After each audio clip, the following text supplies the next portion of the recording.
Hey, I'm back. I know it's been a while, but today I thought I would do this video, and this is about the Yoshiike Ryokan. So basically, the Ryokan is kind of like a hotel, a traditional Japanese style hotel, and I want to show you the garden here. So a few months ago, I actually stayed in Hakkone, where this is located, although I didn't stay at this exact hotel. But passing by, I went through here, and on the way back, I just wanted to get a shot of this because this is really, really beautiful. This is like the type of traditional Japanese garden that you see some places, and I thought maybe you'd like to see it. So I always appreciate these. So you can see here it has lots of waterfalls and things, and although this like the hotel itself is modern, has Wi-Fi and things like that, it is very traditional. This has been around for a long time. I don't know. It was owned by the former head of Mitsubishi, I believe, and now they turned the whole thing into like a hotel. So this, I guess, one person actually owned this whole thing, which is actually amazing. It's fairly big. I think on the website it says 3.3 hectares. I don't know exactly how long that is, but you can see it's really, really big, and there's a very large pond. So if you are in Hakkone, this is a cool place to visit.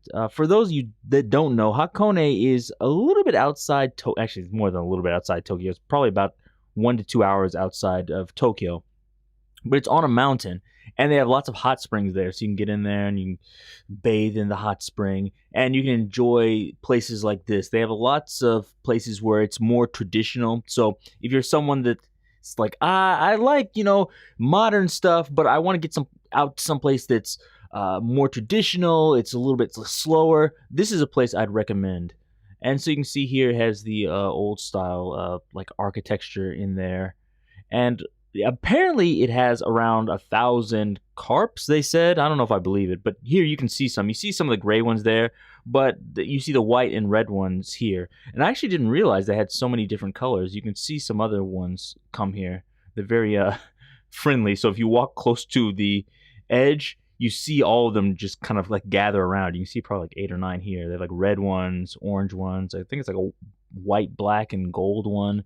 So there's lots of colors that I hadn't even seen before. I didn't even know carps came in those colors. And so they have lots of plants and wildlife. Unfortunately, on this day it was late autumn, so things were not really in the best situation in my opinion. I'd rather come in like spring, or if I come in autumn, what I really want to see is like the colored leaves, and they really didn't have that. Also, it was kind of raining this day, but I wanted to show you this because I thought it was really cool.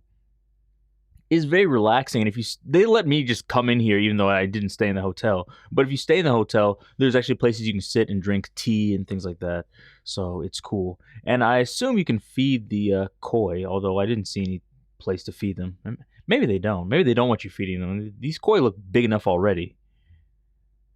But yeah, it's really clean and it's nice, and you see like they have the traditional like stone steps and things to cross the water, which is really cool. I like it, but today, on this day, it was raining, and I was like, I'm gonna fall and and break my back trying to make this video because these stones are all really slippery. But I don't know. Luckily I didn't. I didn't fall down, so everything was safe. But I was surprised about how many different like fish and things they had here. This is really big. So like I showed you a shot before, but this is like going behind one of the buildings you saw before. So they're literally like everywhere.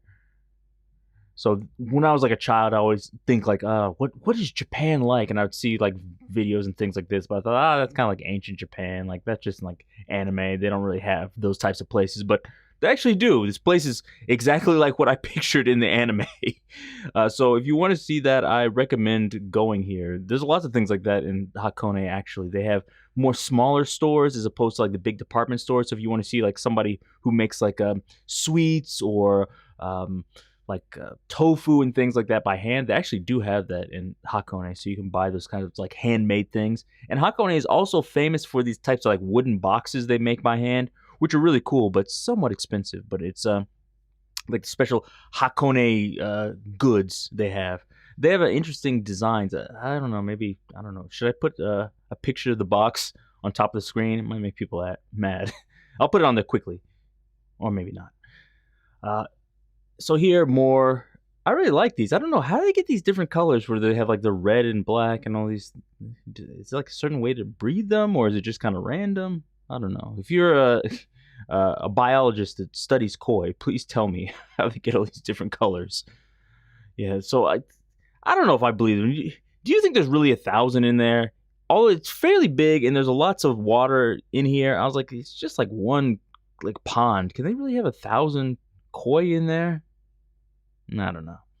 But I actually kind of want to go back here and vacation here, just because I was like, oh, this would be nice to like go out here and like kind of sit down, have some Wi-Fi, answer some emails, sitting here with some tea, with the waterfalls and the koi and everything else. Like, it'd be nice. But the only thing is, if you have some problems walking or something, or you're clumsy like me, get worried at things like this. You see those like stairs, those steps across the waterfall? They're very uneven and smooth, and I was shocked that I didn't fall in the water doing this.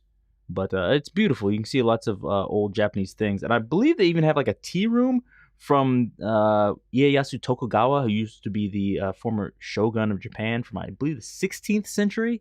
So they have lots of old stuff. And me being from America, like thinking about things from that far back is actually like amazing. I can't even think of seeing things that are that old. But apparently this garden is very old, and it has lots of beautiful things in it. Also in Hakkone, there's other things to do besides just the onsens. They have like an open air museum and things like that. And if you go up the mountain at the top, I think it's like actually it is an active volcano, and it has a lake at the top. So you can kind of take a boat all the way across there. You can go to where the volcano is erupting. And I think they make like some special eggs made from like the gases coming out of the volcano, where the eggs look black. I hate eggs, so I don't like it, but if you're interested in it, you can definitely check that out. But it does have lots of historical things, so if you're interested in like traditional Japanese goods or samurai or things like that, this is definitely a place to go. It's like I said, it's a little bit far from Tokyo, so if you want to go, you can definitely do it as a day trip. It's cool for that, but I would say make sure you go like the whole day. Don't think like, oh man, it's after lunch, let's go to Hakkone. Like by the time you get there, you're gonna be tired and you won't want to come back. But if you just want to go for some fun and see stuff like this, you definitely can. And also, it's generally not too crowded. I don't know about like during the Olympic season, because it's kind of far from Tokyo, so I don't know if people will stay here. But I don't know. Maybe after I make this video, maybe this will go viral and everyone will stay at this hotel, and this hotel will pay me some money or something. Yeah, so they definitely did not ask me to make this video, so I don't know. Maybe in the future they'll cut me a check, or maybe they'll give me a cease and desist letter. We'll see. You can see you can cross the lake here. This is where it starts raining. It's getting actually pretty bad, and here's where you can cross from one side to the other, and they have that big lantern there in the middle. And it's a really beautiful view. So if you see like all the way across here, this lake and all these different like plants and things, it's really relaxing. It has a nice atmosphere, or at least it would if it wasn't raining. And you can see over on the other side, you can see where you could sit and like talk to people or drink some tea or something. I think this building there is also like a tea house. I believe you can go in there, but I didn't go in there.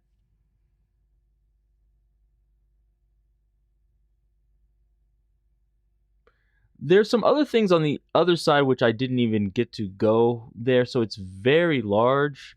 But like I said, the rain, as you can see, it's getting pretty bad here. So I was like, I'm not walking everywhere in the rain to do this video. I did want to sit there. I wish that was open, so I could have like kind of sat down for a while. But it is a really nice hotel. Not just the outside in this garden, but the whole hotel itself is nice. And so I would have liked to get more shots of these koi, but by itself it's cool. So I hope you enjoyed me rambling on about this Ryokan. If you did, give me a thumbs up. Leave me any questions down below, and until next time, see you.